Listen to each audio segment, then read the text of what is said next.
직접 이렇게 책을 읽으면서 해보면 드라마로 공부할 때랑 확실히 좀 다른 퀄리티의 어떤 학습 경험을 하게 되는 것 같아요. 이런저런 장르의 책에 도전을 해보고 있습니다만 이런 고전도 읽게 되죠. 이상한 나라의 앨리스. 이런 책들의 좋은 점이 요 쉽게 쓰여진 버전이 나와 있는 경우가 있습니다. 두께도 굉장히 얇죠. 글자도 이렇게 크고. 그래서 영어 기초문법을 좀 어느 정도 마친 단계에서 이런 것들로 공부를 해보셔도 괜찮을 것 같고, 거기서 실력이 좀 쌓이면 이제 오리지널 버전에 도전을 하실 수도 있겠죠. 살짝 난이도 차이가 있다는 생각은 좀 들어요. 어느 정도의 차이가 있는지 살펴보도록 하겠습니다. 네, 쉬운 버전, 오리지널 버전입니다. 이 책의 여기서부터 여기까지 한 페이지 정도에 해당하는 분량이 이 책에서는 여기서부터 페이지를 넘어가서 이 정도입니다. 좀 이쪽이 아무래도 많아 보이죠? 노란색으로 표시한 문장들이 이 쉬운 버전에도 나와 있는 부분들인데 단어를 살짝씩 다르게 쓰고 있더라고요. 여기서는 돼지가 되어버린 아이를 땅 위에다가 내려놨다 풋했다 이렇게 표현했는데 여기서는 그것을 set down 했다. 동사가 살짝 다르죠. 고개를 들었을 때 고양이가 보였다. 나무에. 이 책에서는 앨리스가 좀 놀랐다. 뭐뭐에 의해서죠. 동사의 ing 뭐뭐 함으로써. 고양이가 앉아있는 것을 보고 놀랐다.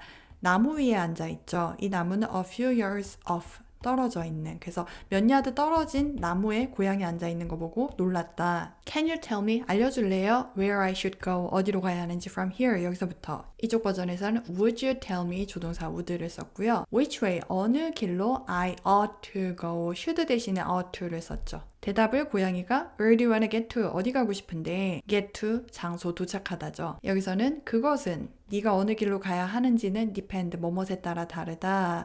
on something 어디에 네가 가고 싶은지에 따라 다르다인데 굉장히 다르다. I don't care 상관없어 anywhere 아무데나 요건 비슷하네요. I don't much care 크게 신경 쓰지 않는다. 그러면 그게 중요하지 않다. 어느 길로 네가 가든. 이 important를 여기서는 matter라는 동사로 바꿨습니다. 그것이 matter 문제가 되다 중요하다, 중요하지 않다. which way you go 어느 길로 네가 가든. 어떤 종류의 사람들을 내가 만나게 될까? 여기서 what sort of people, kind 대신에 sort를 썼죠. 어떤 사람들이, 어떤 종류의 사람들이 live around here, live about here 이 근처에 사는데 저쪽 방향에는 해터가 살고 저쪽 방향에는 헤어가 산다. 문장 도치된 거 보이시죠? 부사 먼저 쓰고 동사가 오고 주어가 왔습니다. 이 책에서 그냥 한쪽 길로 가라 혹은 한쪽 길로 가면은 해터를 만날 것이다. 다른 길로 가면은 헤어를 만날 것이다. 이렇게 돼 있죠. 네, 그래서 보신 것처럼 단어, 조동사 이런 것들이 좀 다르고 이 번역이 안 된 부분이 주로 앨리스가 혼잣말을 하는 경우인 것 같아요. 아무래도 줄거리를 담아야 되니까 그런 부분을 자른 것 같은데 어떤 내용인지 간단하게 살펴보면 아이를 내려놨죠. 그리고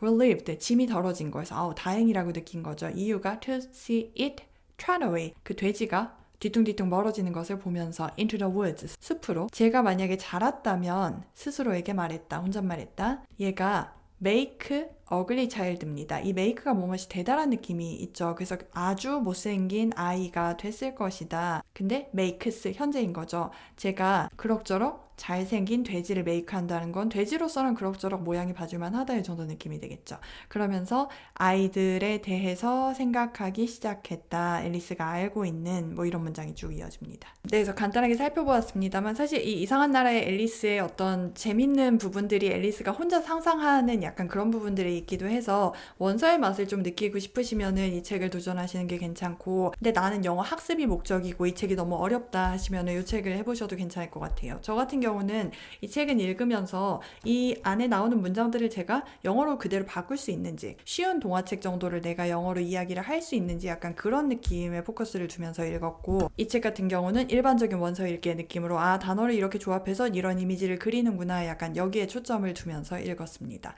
그래서 용도에 맞게 원서 장르별로도 사실 문장도 굉장히 다르고, 그래서 책 읽기를 하실 때 일단 내 목적에 맞는 책을 고르시는 게 조금 중요한 것 같고, 책의 특성이 파악이 되셨으면은 내가 그걸 어떤 식으로 학습에 활용을 할지도 한번 고민을 해보셔도 좋을 것 같습니다.